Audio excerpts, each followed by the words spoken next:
오늘 영상은 입지 조건 분석에 대해서 말씀드리려고 합니다. 우리들이 일반적으로 점포를 구할 때 그 점포가 좋은 점포인지 좋지 않은 점포인지, 우리가 그 점포에 출점을 해야 될 것인지 출점을 하지 말아야 될 것인지, 이런 것들을 잘 모른다는 얘기예요. 우리가 일반적으로 점포를 구할 때 많은 분들이 임대료가 싼 곳, 월세가 부담 없는 곳, 그리고 권리금이 없거나 권리금이 부담이 없는 그런 점포들을 많이 선호를 합니다. 그렇지만 그 점포가 내가 하고자 하는 업종하고 상권하고 내가 하고자 하는 아이템이 그 입지 조건하고의 궁합이 맞다면 충분히 들어가 볼 만하다고 말씀을 드립니다. 하지만 그런 경우는 거의 찾아보기 어렵다는 말씀을 드리고요. 그래서 오늘 제가 집중적으로 여러분들한테 그 점포를 봤을 때 좋은 점포인지 그렇지 않은지를 판별할 수 있도록 도와주려고 합니다.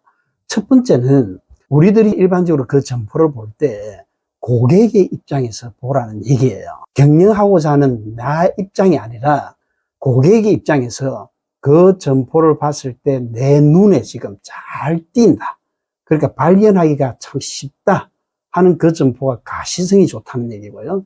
두 번째는 그 점포에 내가 출입을 하는 것, 쉽게 말하면 접근성이 좋느냐는 정도, 그렇게 접근성을 봐야 되고요. 예를 들어서 이 접근성이라는 것은 1층보다 2층이 아무래도 접근성이 좋잖아요. 그리고 지하보다 1층이 접근성이 좋잖아요. 그래서 2층 부분이, 그래서 2층보다 임대료가 비싸고요. 3층보다 2층이 임대료가 비싸고, 이거는 당연한 이치입니다. 그러다 보니까 이 접근성 부분이 중요하고요. 그리고 이제 세 번째는 그 점포를 고객이 볼 때 주차를 얼마나 편하게 할 수 있느냐 하는 그 정도가 주차 편의성입니다.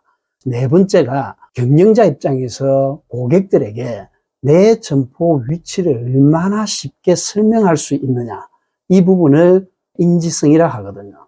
마지막 다섯 번째는 내 점포의 전면 간판이라든지 돌출 간판이라든지 현수막이라든지 입간판이라든지 이런 부분들을 적절하게 잘 설치할 수 있느냐 없느냐는 정도를 나타낼 수 있는 홍보성을 우리가 입지 조건에 5가지 항목으로 분류를 합니다.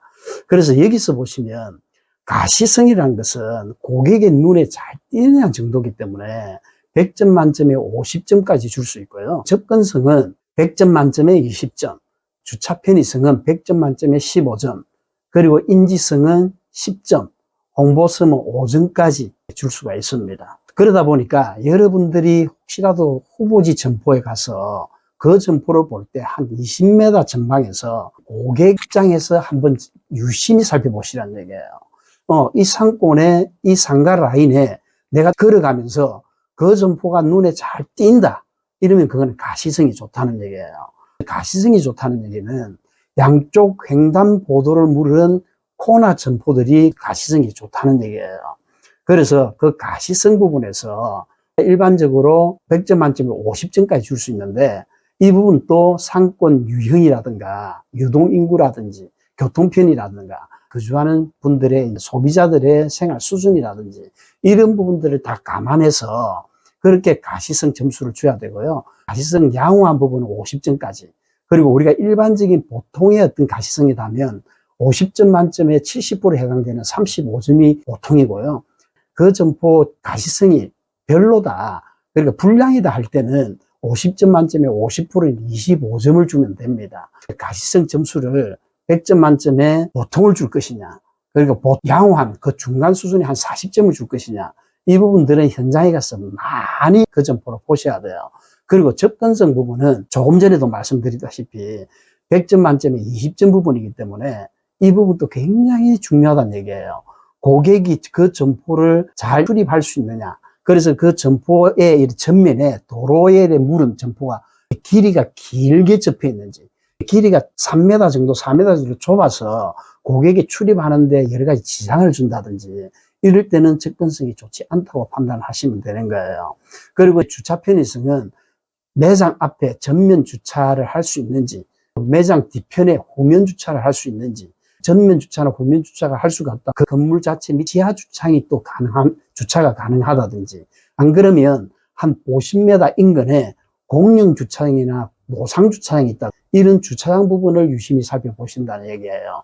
네 번째, 인지성은 고객한테 내 점포를 쉽게 위치를 설명할 수 있는 정도라고 했잖아요.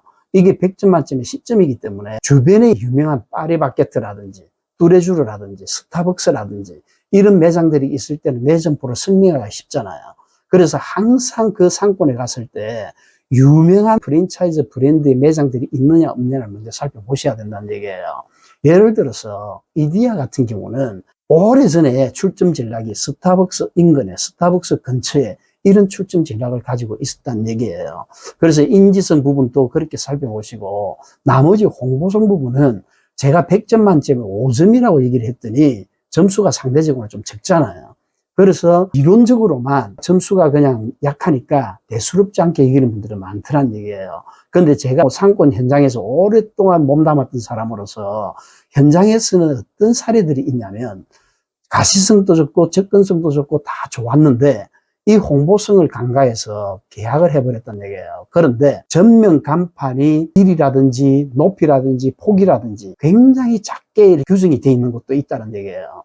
그래서 본인이 원하는 그런 전면 간판, 그리고 돌출 간판도 누구나 다 걸 수 있다고 생각하지만 돌출 간판을 걸지 못하는 점포들이 굉장히 많더라는 얘기예요.